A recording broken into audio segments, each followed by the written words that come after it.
Is your Nothing phone stuck in landscape mode with the auto-rotate feature completely unresponsive? You're not alone, and we're fixing that frustrating Nothing OS landscape mode auto-rotate stuck bug right now. First, let's dive into method 1, checking your system settings. Simply open your Nothing OS settings, navigate to Display and Brightness, then locate the auto-rotate screen toggle. Turn it off. Wait a few seconds and then switch it back on. This often refreshes the display driver, clearing minor software glitches.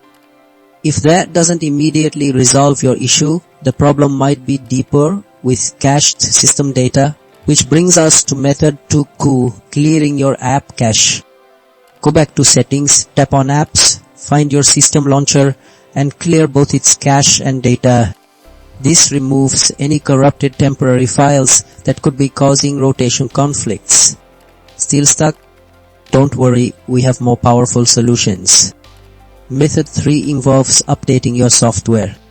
Head into your Nothing OS system settings, check for any available updates, and install them. Developers frequently release patches for display and sensor issues, so an update is often the ultimate solution. Finally, for method 4, we'll explore developer options. If you've enabled developer options, navigate there and find Force Activities Resizable. Toggle this setting off and on. Sometimes this hidden setting interferes with normal rotation behavior, and a quick reset here can work wonders. After each step, always restart your device and test the auto-rotate. You'll have your Nothing phone rotating perfectly in no time.